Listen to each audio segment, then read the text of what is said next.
আওয়ামী লীগ যতবার কঠিন বিপদে পড়েছে ঠিক ততবার দুর্দান্তভাবে ফিরে এসেছে। খাদের কিনারা থেকে ফিরে আসা আওয়ামী লীগের জন্য নতুন কিছু না। দেখে নিন আওয়ামী লীগ কিভাবে সংকটে পড়েছে এবং সেখান থেকে ফিরেও এসেছে। শুরু করতে হয় ১৯৭৫ সালের ১৫ই আগস্ট দিয়ে।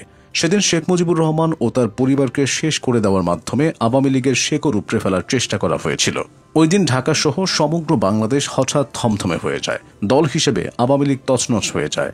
দলে প্রচুর ভাঙনও দেখা দেয়। প্রশ্ন উঠেছিল দলের হাল ধরা নিয়ে। এমন বাস্তবতায় ১৯৮১ সালের ১৭ই মে দেশে ফিরে আওয়ামী লীগের দায়িত্ব নেন শেখ হাসিনা। দেশব্যাপী দল পুনর্গঠনে কাজ করেন। তাকে সহযোগিতা করেছিল বঙ্গবন্ধুর তৎকালীন সহযোগীরা। কিন্তু কাজটা সহজ ছিল না। আওয়ামী লীগের কিছু নেতা তখন সেনা সমর্থিত সরকারে যোগ দিয়েছিল। তাই দলীয় কর্মকাণ্ড চালানো কঠিন ছিল। অনেকে ধারণা করেন ভারতের রাজনৈতিক সহানুভূতি আওয়ামী লীগকে ফিরে আসতে সাহায্য করেছিল। প্রবাসী আওয়ামী লীগ নেতারা যেমন সৈয়দ আশরাফ, তোফায়েল আহমেদরা ভারতের বিভিন্ন শহরে সমন্বয়ের চেষ্টা করেন।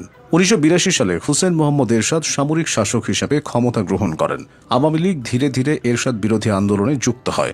যদিও প্রথম দিকে তারা নিঃস্ব এবং দুর্বল ছিল। শেখ হাসিনা ও আওয়ামী লীগ বুঝতে পারে তাদের এককভাবে ফিরে আসা সম্ভব নয়। তাই তারা বামপন্থী দল, ছাত্র ইউনিয়ন, নাগরিক সমাজ ও পরে আরও কিছু জোটে যুক্ত হয়।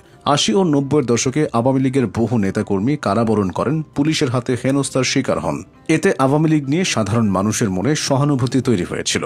১৯৯০ সালে এরশাদের পতনের পর গণতান্ত্রিক নির্বাচন হয় ১৯৯১ সালে। নির্বাচনে আওয়ামী লীগ হারলেও এটি ছিল তাদের ঘুরে দাঁড়ানোর প্রথম ধাপ। ১৯৭৫ থেকে ১৯৯১ ১৬ বছরেই দলটি দুর্দান্তভাবে ঘুরে দাঁড়ায়। পূর্ণ শক্তিতে ফিরে আসে ১৯৯৬ সালে। ২১ বছর পর তারা রাষ্ট্র ক্ষমতায় ফিরে আসে। শেখ হাসিনা হন প্রধানমন্ত্রী। বঙ্গবন্ধুর বিচার প্রক্রিয়া শুরু হয়। কিন্তু ২০০১ সালের নির্বাচনে আওয়ামী লীগ আবার হেরে যায়। এবারও তাদের কপালে বিপর্যয় নেমে আসে। ২০০১ থেকে ২০০৬ সময়কালে সারা দেশে আওয়ামী লীগের উপর ব্যাপক অবিচার হয়। বিশেষ করে ২০০৪ সালের হামলা ছিল আওয়ামী লীগকে শেষ করার দ্বিতীয় প্রচেষ্টা। দলটির নেতাকর্মীরা সেদিন মানব ঢাল তৈরি করে শেখ হাসিনাকে বাঁচিয়ে নিয়েছিল। কিন্তু রাষ্ট্রপতি জিল্লুর রহমানের স্ত্রী আইভি রহমান সহ ২৪ নেতাকর্মী নির্মমভাবে প্রাণ হারান। আহত হওয়া ৫ শতাধিক নেতাকর্মী এখনও যন্ত্রণা নিয়ে বেঁচে আছেন। এই ঘটনার পর আওয়ামী লীগ মামলা করতে গেলে মামলা নেওয়া হয়নি বলে অভিযোগ আছে। উল্টো বিভিন্ন সময় পুরো দায় আওয়ামী লীগের উপরেই চাপানো হয়েছে। দল আবার নেতৃত্ব হারানোর শঙ্কায় পড়ে যায়। তবে আওয়ামী লীগ আবারও শান্তিপূর্ণ রাজনীতি ধরে রাখে এবং জনসংযোগ বাড়ায়। তারা ২০০৭-এ তত্ত্বাবধায়ক সরকার আসার আগেই সংগঠিত হতে শুরু করে।